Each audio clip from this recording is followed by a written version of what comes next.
Virginia. I'm Debbie. And we're going to talk to you about what it is to become a witch and about the goddesses. Wiccan is a religion. The Wicca way is the understanding and the interacting with deity and the universe. It is a life-affirming path of growth and expansion. It is based on the reverence of nature and her cycles, respect for the earth and of all her creatures. Wicca believes that the deity comes to each person in the way it's best understood by that person. Not everyone will have the same understanding of deity because not everyone is in the same place or able to understand from the same level or perspective. Because of this, no one has the right to judge another person's relationship with deity because each person is different. To be a witch, it is to be at peace with the earth. To be Wiccan, it is to be at one with deity. Wiccans honor nature and all that is in her. We know that there is life in everything, as we must keep everything in harmony and believe in everything as we go into life. This is a spiritual path that you will be taking if you choose to do so. But we always remember, do as you will, but harm none. Many laws have this, but the only law that is with our tradition that we agree on is the law of three. And it's another, in other ways people talk about it. Some people think that the law of three, everything comes back to you 3 times fold. But with the Correllians, we believe it comes back to you many times until you have learned your lesson. And we believe that the earth is sacred and that we all have a responsibility to keep it in surviving and producing.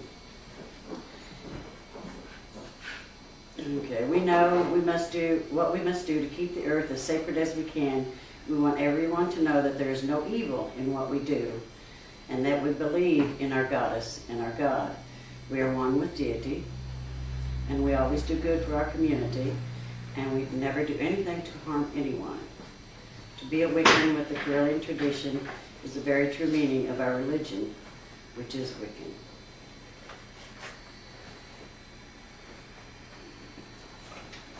My portion is primarily on the goddess. The one thing that distinguishes Wicca from many other religions is the reverence for the goddess. And this really isn't a very new concept. I'd like to start by giving a bit of a historical look. The notion of the mother goddess was central to many ancient cultures, although the extent of her role has been controversial among historians and anthropologists. And from the 19th century on, there has been a growing consensus among experts that a religion worshiping the Earth Mother or the Great Goddess has preceded all other deity-based systems of belief. At this time, there was a matriarchal type of society, and the societies, as they became more patriarchal, the reverence for the goddess was replaced by the worship of a more masculine god found in the Jewish and the Christian religions.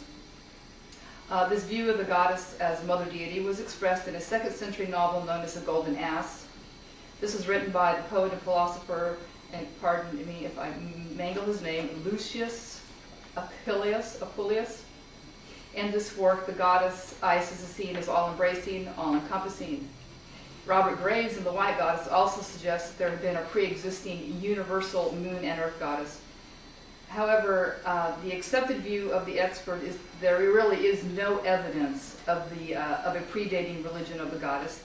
The archaeological and anthropological evidence suggests that the societies began actually with very small local deities, and some were later assimilated into a more bigger and more powerful gods and goddesses.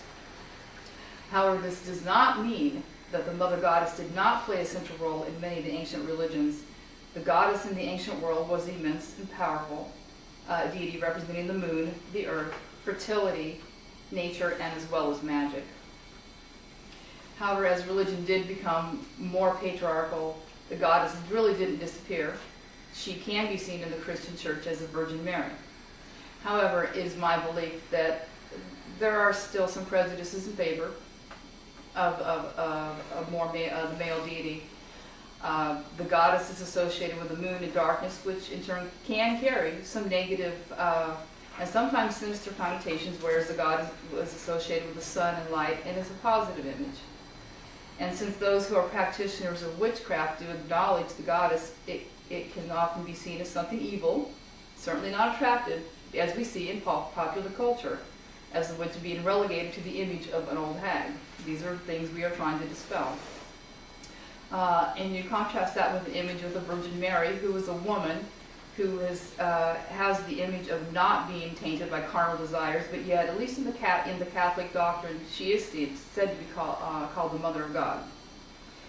And it actually is beyond the scope of this class to explain how this shift came from the matriarchal to the patriarchal. But if you're interested in seeing how this happened, there's some excellent books, one by Merlin Stone called When God Was the Woman, and Robert Graves' The White Goddess is excellent sources. Now I want to turn to one of the most sacred pieces of Wiccan literature called the Vangelo da Strega. It is a collection of legends that have been passed down through the generations of the Arabian witches of Italy. The most important part of the Vangelo da Strega is the creation story.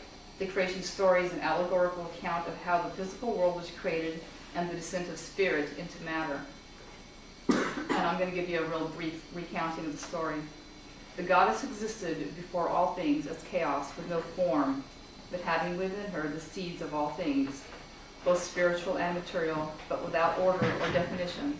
The primeval deity contained both elements of the masculine and the feminine, masculine being matter and the feminine being spirit. She existed in this state for endless eons, even unaware of her own existence. But after a time, she began to stir and become aware of herself. In time, she began to think and dream and to question and to desire. And out of this new awareness, she divided herself into the darkness and the light. The light became the God, which was the beginning of the physical creation, but the spirit remained with her. And after she saw the beauty of the physical world, she wanted to bring it back into herself, because she wanted to experience the physical world. But since she had separated herself between the spiritual and the physical, she was only an observer from the outside, and it was not possible for her to do this. So what she did is she went into what we term as the oldest parts of herself, to see if she could be reunited with the God. And the answer she got was, to rise, you must fall, which meant the spirit had to permeate the physical world. Therefore, we as Wiccans see our whole physical world as spiritual, since everything does permeate it. Now I'd like to talk about the concept of the triple goddess, which is how most modern Wiccans view goddess in three different aspects of the maid, mother, and crone. Although we do worship her worship deity in both masculine and feminine forms, it is primarily through the goddess. The goddess represents nurturing, intuition, creativity, and magic. And in her maiden form, the maiden is a young goddess of new beginnings, the goddess of dawn, youth, and fresh potential. She is the goddess of art, creativity, self-expression, beauty, intelligence, and skill. She is sometimes seen as like the Virgin Athena or Vesta. She can be seen in her other extreme as associated with pleasure and sexuality, like Hathor. Although this may seem as a contradiction, it just reflects a variety of her aspect. She is symbolized by the waxing moon and associated with spring and the direction of east. Some of the individual goddesses throughout different cultures, that is the maiden aspect is found is in Athena, the Greek goddess of Athens, representing mind, intellect, arts and crafts, books and learning. Brigid, which is the Celtic goddess of fire and inspiration. She rules over the arts and crafts, poetry and medicine. Music is sacred to her and is the goddess of wisdom and learning. And Hathor, the Egyptian goddess of love and beauty. She's a patron of art, music, and dance. She also has aspects of the mother goddess. And then there's Vesta, the Roman goddess of the hearth fire. She is the protector of the home, the people in it, and she's considered to be a dignified maiden and the patron of the home arts of things such as cooking and weaving. In her aspect of the mother is the goddess in her aspect of the sustainer of the universe, the goddess of motherhood and nurturing. The universe is her child, and she loves and cares for it, and she provides it with inexhaustible resources from within herself, and she's infinitely loving and compassionate. She represents creation and recreation and unconditional love. She's symbolized by the full moon and rules over the seasons of summer, and her direction is the south. Some of the individual goddesses in different cultures can be found in Demeter, Greek goddess of the earth and growing things. She created agriculture as a gift to humankind. In Gaia, the Greek goddess of the earth, she became the mother of the Titans, and in Greek myth is considered the primeval mother. Her last aspect, the crone. The crone represents a goddess in her aspect as the elder. She is wise, then the matriarch. She is also the goddess of death, magic, and the spirit realm, the goddess of wisdom, visions and guidance, transformation, and she dissolves outmoded forms, allowing for new growth to occur. She represents the height of feminine power and the wisdom that comes from age, and she is associated with the waning moon. Some of the individual goddesses for the crone are Baba Yaga. This is a Russian goddess, the crone goddess, and she is portrayed as ancient and a wise witch. Hecate, the ancient Greek form of the crone goddess. She is often shown with 3 heads or faces, representing the 3 phases of the moon, which incorporates all 3 aspects of the goddess. However, she is primarily worshipped as the crone goddess. In Morgan or Morgaine, it's an Irish name for the Celtic form of the crone goddess. Her name means the queen of ghosts, emphasizing her role as a goddess of the dead. So in conclusion, basically what I've done is I've shown you a brief history of how the goddesses worshipped through worship and thought to predate a masculine form of the deity, although not without some controversy.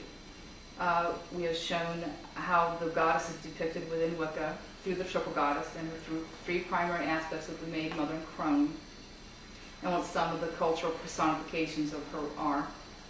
And lastly, I would like to say that even though the focus on our particular class has been on the goddess, Wicca is a religion of balance between the masculine and the feminine, and even in our rituals, we say the goddess is not greater than the god, nor the god greater than the goddess, but both are equal.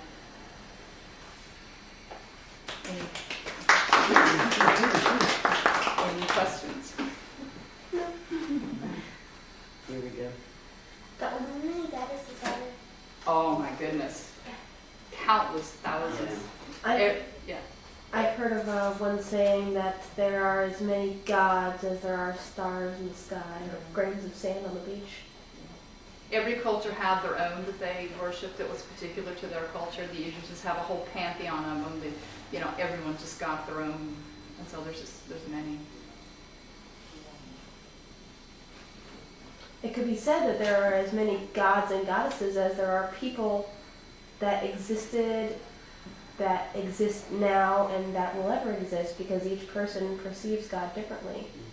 Well, Liz does bring up a good point. It says one of those reasons because we are very individual, and there's as many of the goddesses or gods have a certain aspect that they embody, and not all of them call to everyone. So there may be a particular one which becomes your patron deity or a personal deity. So it's very nice that there are many that we can choose from, whatever speaks to us at that time. Yay!